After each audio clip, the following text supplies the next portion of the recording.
그처럼 역경 속에서 이 성벽 재건을 이룬 이스라엘 백성들은 이제 신앙이 뜨거워지게 되었어요.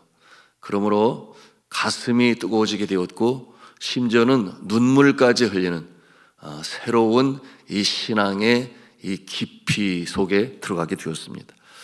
여러분, 이처럼 그들이 신앙심이 좋아지게 되니까 그들 편에서 먼저 이 학사이자 제사장인 이 에스라를 불러요. 그리고 하나님의 말씀을 들려주옵소서 그들이 간청합니다. 여러분, 이처럼 그들의 신앙이 깊어지게 되었던 이유는 무엇이었을까요? 여러분, 우리는 크게 이 세 가지로 생각해 볼 수 있으니, 첫째는 역경 속에서 그처럼 그들이 염원하던 성벽 재건을 이루었습니다. 이와 같은 모습은 곧 고진감래의 모습이다 할 수 있겠어요. 그런가 하면 두 번째로는 형편없던 그들이 주님의 마음을 기쁘시게 하였다라고 하는 이 성취감이 있습니다. 큰 보람이 있죠. 그런가 하면 세 번째는 큰 일을 행하는 중에 친히 지키시고 보호하시고 살아 역사하시는 하나님을 체험할 수가 있었습니다. 여러분, 이 세 가지 동기로 인하여 그들의 형편없던 신앙은 뒷전이요, 그저 자신들만 먹고 사는 것으로 인하여 급급했던 모습들이 이렇게 완전히 변하게 되었습니다. 그 역경을 이고 나서 감격에 젖은 그들은 이처럼 신앙심이 깊어졌어요. 그리고 하나님을 이제 제대로 섬기고자 하는 마음이 그 마음에 불의 듯 일었습니다. 그러므로 그들이 했던 제일 먼저 첫 번째 모습은 어떠한 모습이었는가? 초막절을 지키되 제대로 지키자 하여, 여러분, 7일 동안 그들이 이 초막절을 정성으로 지키게 되는데, 여러분, 초막절이 무엇인가 하면 출애굽 이후에 약속의 땅 가나안 땅으로 들어가기 전에 그들은 40년의 광야 생활을 경험합니다. 여러분, 광야에서 사람이 살아날 수가 있나요? 쉽지 않은 일이에요. 그런데 그 가운데 먹이시고 입히시고 헤어지지 않게 하시고, 여러분, 마침내 약속의 땅으로 들어가게 하시는 그 하나님의 손길을 기억하면서 감사하는 마음으로 주님 앞에 예배와 찬송과 감사를 드리는 이 절기가 바로 초막절이에요. 이 초막절을 잘 지키고 난 다음 이제 8째 되는 날에는 큰 성회를 갖습니다. 오늘날로 말하면은 감사와 찬송에 가득한 부흥의 모습이다 상상해 볼 수 있습니다. 그러니 그들의 마음은 영적으로 더 뜨거워졌을 것이 분명해요. 그리고 그로부터 9일이 지나고 그들은 또 다시금 모이게 되었습니다. 이제 그 내용이 오늘 이제 느헤미야서 9장의 내용이에요. 여러분, 왜 그렇게 모였을까요? 그 심령이 뜨거워지니까 더욱 주를 섬기고 싶은 마음이 있어요. 여러분, 예배를 드릴 때 어느 때보다도 더 예배가 정말 꿀송이처럼 달고 감격이 임하고 말씀이 귀에 쏙쏙 들어오고, 그때가 언제인 줄 여러분 아시잖아요.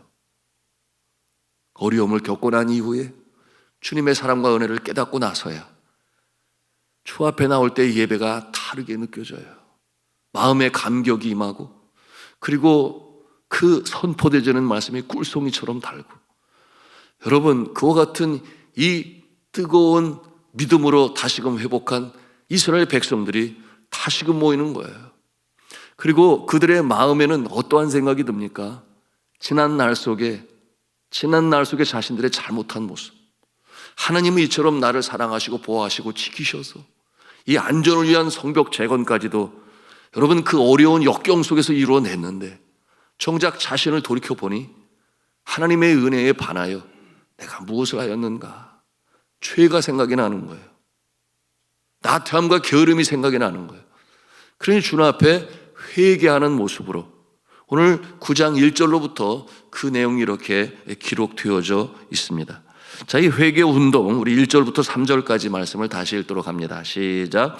그달 29 날에 이스라엘 자손이 다 모여 금식하며 굵은 베옷을 입고 티끌을 무릅쓰며 모든 이방 사람들과 절교하고 서서 자기의 죄와 조상들의 허물을 자복하고, 이날의 낮 4분의 1은 그 자리에 서서 그들의 하나님 여호와의 율법책을 낭독하고 나 4분의 1은 죄를 자복하며 그들의 하나님 여호와께 경배하는데. 아멘. 말씀 중에 이 죄를 회개하는 모습이 나오는데 그 중에 한 가지 주의 깊게 보아야 할 것은 이방 사람들과 절교하고 서서 그랬어요.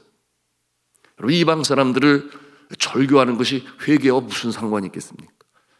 여러분, 이방 사람들은 여기에서는 바로 이 가나안 족속인데 그들은 바알신과 아스다롯신을 섬겼어요. 그들은 이 믿음의 사람들과 너무나 달랐습니다. 그러니 그들과 어울리다 보니 그들로부터 영향을 받아서 정작 지켜야 할 이 야훼 신앙을 잃어버렸어요.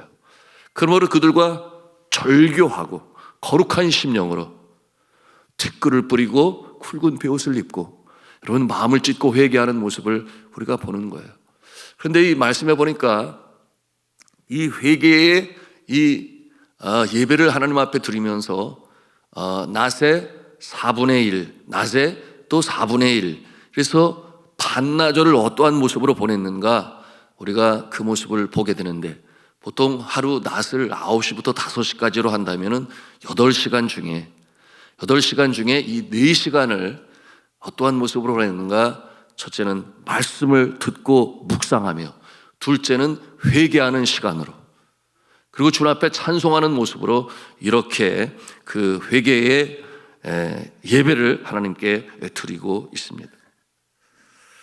이 큰 부흥의 모습을 우리가 연상해 볼 수 있는데요, 과거에 여의도 광장에서, 그렇죠, 여의도 광장에서 1973년도 빌리그레암 목사님을 모시고 많은 사람들이 운집을 했는데 나흘 동안 300만 명이 모였다고 했으니 여러분, 엄청난 인파가 모여서 여러분 그처럼 하나님 앞에 기도하고 또 회개했어요.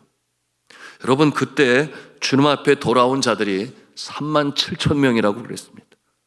자신의 죄를 회개하고 자복하고 주님 앞에 돌아온 사람들이 3만 7천 명이나 됐습니다. 참 대단했습니다.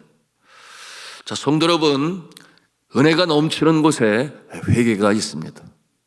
여러분, 회개가 있는 곳에 은혜가 넘칩니다. 여러분, 이와 같은 역사는 이 기독교의 역사 가운데도 말할 것도 없이 많이 있었고 오늘날 이 시대도 마찬가지예요. 여러분, 은혜가 임하면 먼저 떠오르는 것이 내가 주님 앞에 지은 죄가 밝히 보여집니다.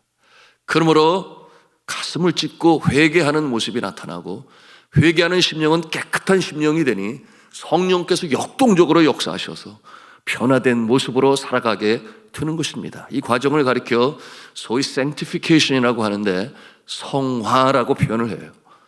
우리가 예수를 믿어 단번에 구원을 받지만 그러나 성화를 이뤄가는 과정은 시간이 필요하고 세월이 필요하고 경험이 필요하고 체험이 필요합니다. 이 성화란 곧 예수님의 성품을 닮아가는 것인데요, 여러분, 이 과정의 회개는 너무나 필수적인 것이죠.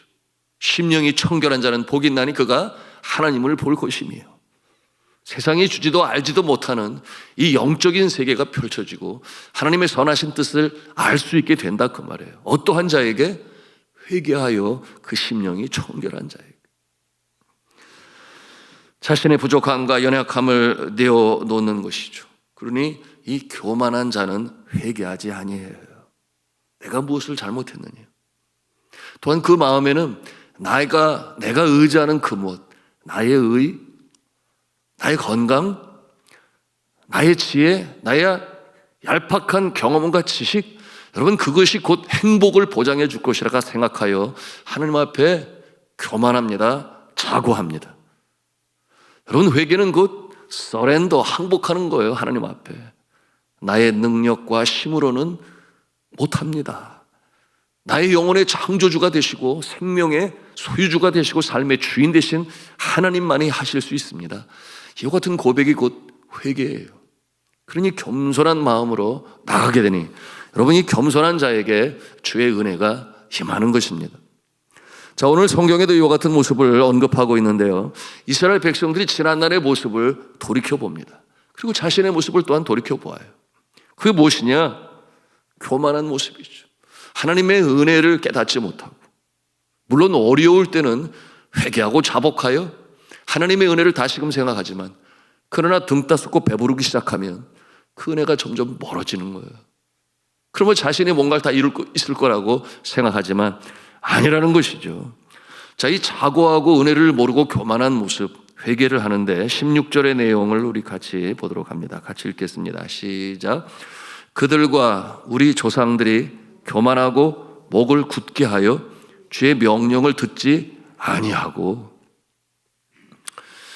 여러분, 이와 같은 상황에서 하나님께서는 그들의 회개를 받으시고 이제 긍휼히 여기시는데 25절의 내용이 무엇인가 보니 약속의 땅을 차지하게 하시고 기름진 땅에서 포도원과 감람원과 허다한 과목을 주사 배불리 먹게 하셔서 살찌고 주의 복을 누리게 하셨지만, 그런데 그렇게 되니까 또 어떻게 돼요? 26절 말씀을 또 같이 읽겠습니다. 시작.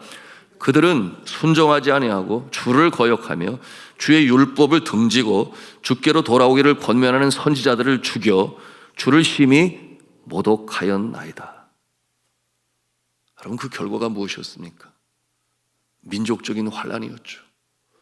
여러분, 민족적인 환란은 개인에게 말할 것도 없이 영향을 미치죠. 북녘 땅의 모습을 보면 금방 이해가 되지 않습니까? 여러분, 27절 말씀을 같이 읽겠습니다. 시작.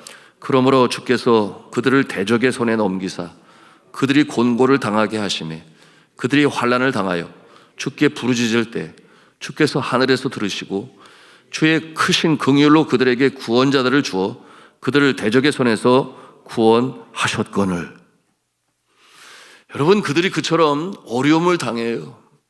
외세의 침략으로 인하여 포로가 되어지고 포로로 끌려가고, 여러분, 그 먼 길, 그 광야의 길, 사막의 길 벌거벗긴 채로 이 손과 발에는 착고가 채워지고, 여러분, 얼마나 그들이 포악하였는지 그들의 눈을 뺐다고 그랬어요.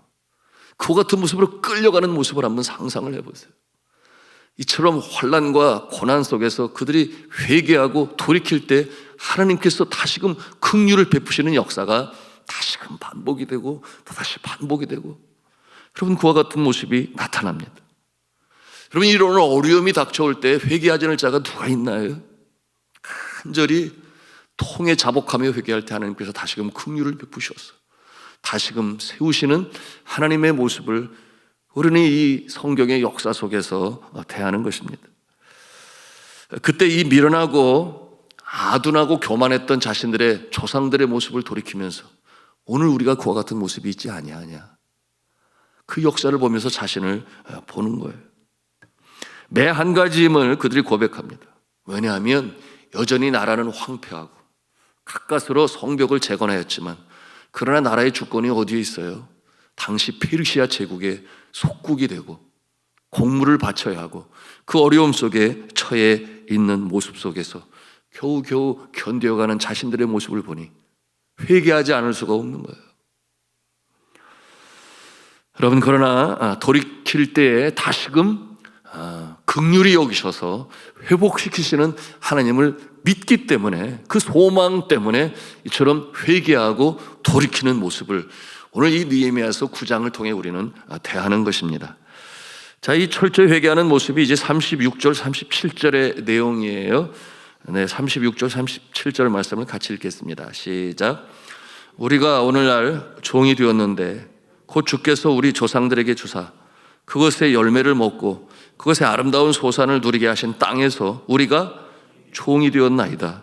우리의 죄로 말미암아 주께서 우리 위에 세우신 이방 왕들이 이 땅에 많은 소산을 얻고 그들이 우리의 몸과 가축을 이물로 간할하오니 우리 곤란이 심하오며.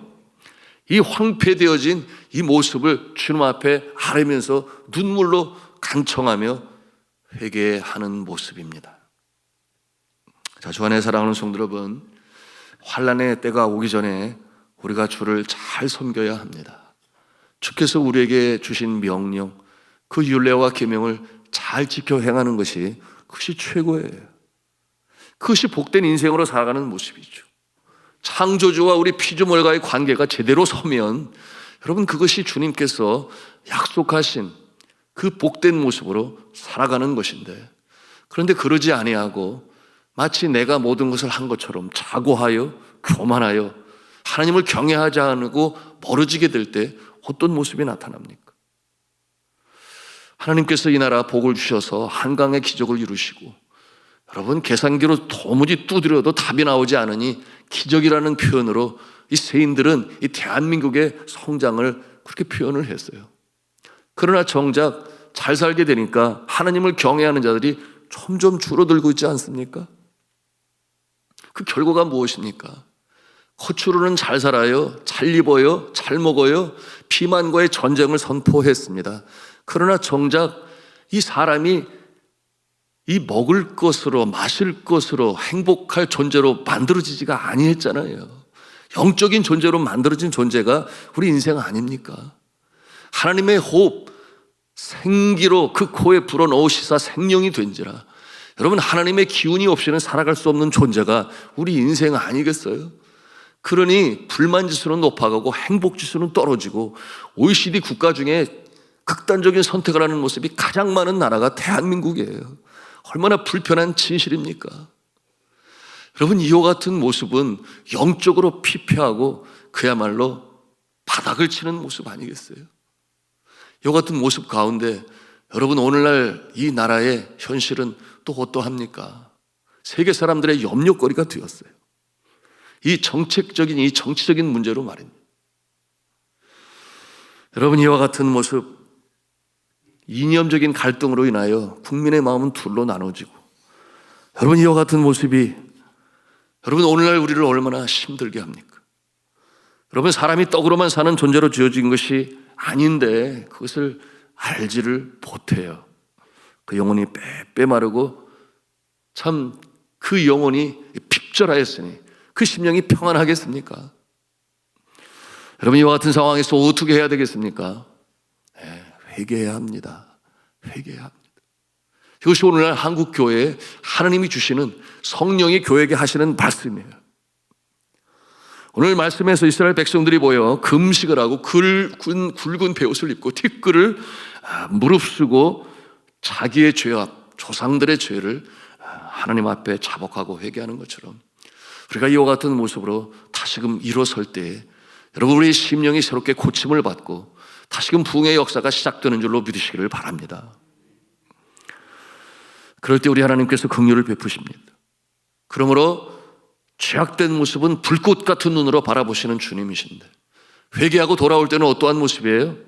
그의 빛난 얼굴을 드시고 우리에게 그 빛을 발하시는 얼굴로 우리에게 다가오시는 긍휼이 많으신 좋으신 하나님이십니다. 나라의 존폐 위기 속에 있었던 1950년 8월입니다. 6.25 전쟁으로 인해 북한군에 의해 파죽지세로 밀리게 된 이 남한군은 낙동강 전선을 배수진을 치고 여기서 밀리면 끝장이다. 거기서 밀리면 어떻게 되겠어요? 오늘날 북한의 모습이 되는 거죠. 그렇게 치열한 공방전이 벌어지고 있었습니다. 부산에 피라놓은 사람들 중에서 그래도 주의 종들이 있지 않겠어요? 그들이 모였습니다. 부산 초량교회를 중심으로 처음에 250명의 교역자들이 모이게 되었는데, 여러분, 그곳에서 이 나라와 민족을 위한 기도회가 열리게 되었는데 일반 성도들도 함께 하기 시작하였고, 그래서 일주일간 이 전국 피난민 교역자들을 위한 집회 그렇게 열렸어요. 새벽 기도회, 성경 공부, 그리고 저녁 집회를 갖기로 했고요. 그리고 재정은 그 당시 종군 기자 겸 선교사로 한국을 찾은 나중에 이제 월드비전 설립자이신 바피어슨 이 목사님이 재정적인 지원을 했습니다. 기도의 첫날 한상동 목사님, 신명기 11장 본문으로 회개에 대하여 선포했어요. 제일 먼저는 신사참배. 그런가 하면 두 번째로 광복 후의 이 교권 다툼. 한국 교회가 범한 죄를 회개해야 하나님의 자비를 다시금 받을 수 있다. 당시 현장에 있었던 곽원섭 장로님 간증을 했는데요. 목사님들은 6.25 동란을 우리가 범한 죄에 대한 진노의 칼이라고 잘못을 고백하고 회개하도록 요청했다. 기도의 사흘째는 교회 전체가 울음바다가 되었다. 얼마나 그 마루바닥에 눈물과 콧물이 떨어져 있는지 걷기가 힘들 정도라 그랬어요. 인천 상륙작전은 7일간의 밤낮 없는 이 회개 기도가 있은 후 3일 만에 이루어지게 되었습니다. 메가더 장군은 아무도 예상치 못한 인천 상륙작전을 감행하였고, 졸지에 보급로가 차단되는 인문군은 그야말로 우왕지왕 갈피를 잡지 못했습니다. 전세는 그렇게 역전이 되었고 서울 수복이 이루어지게 되었습니다. 예정을 넘겨 진행된 기도회는 한 주간이 아니라 15일 동안 계속해서 진행이 되었습니다. 박윤선 목사님 아시는 분은 다 아실 거예요. 훗날 이렇게 고백을 했습니다. 9.28 서울 수복이 있기 전 초량 교회당에서 열렸던 피난 교역자 부흥회를 나는 잊을 수가 없다. 사흘째 되던 날 새벽으로 기억되는데 그 시간에 참석한 교역자들 거의 대부분이 크게 통회하며 자복하며 회개를 시작했다. 그 뼈아픈 회개는 각자가 과거 일제의 핍박 시에 신사 참배를 한 그 죄로 인한 것이었다. 나도 단 한 번이지만 신사 참배를 한 범과가 있으므로 언제나 그 일로 인하여 원통함을 금치 못하였는데 이때 그 죄를 회중 앞에서 나는 고백하였다. 우리 하나님께 감사와 찬송을 드리는 것은 이처럼 교역자들의 통해 자복의 회개가 있은 후에 유엔군이 승리하고 공산군은 38선 이북으로 물러가게 된 사실이다. 회개의 사건에 뒤이어서 승전한 것은 참으로 우연한 일이 아니라 하나님께서 회개하는 자에게 그의 긍휼과 능력으로 도와주신 것이다. 이와 같은 후기를 남겼습니다. 주 안에 사랑하는 성도 여러분, 이 회개는 개인을 살리고 가정을 살리고 그리고 교회를 살리고 나라를 살립니다. 여러분, 역사 속에 부흥의 역사는 언제나 회개를 시작으로 시작되었습니다. 우리가 이 새벽에 기도할 때 여러분, 우리의 심령이 변화가 되고 가정이 변화되고 교회가 변화되고 나라가 변화되는 줄로 믿으시기를 바랍니다. 여러분, 그러므로 이 현재의 전국이 너무나 어려운 상황 가운데 있는데 여러분, 한국 교회가 이제 다시금 이처럼 새벽으로 깨어 기도하고 회개운동의 역사를 일으켜서 하나님께서 건지신 나라, 정말 주님 오시는 그날까지 쓰임받는 모습으로 회복이 되어지고 또한 교회들마다 부흥의 역사가 다시금 시작될 수 있기를 저는 간절히 축원합니다.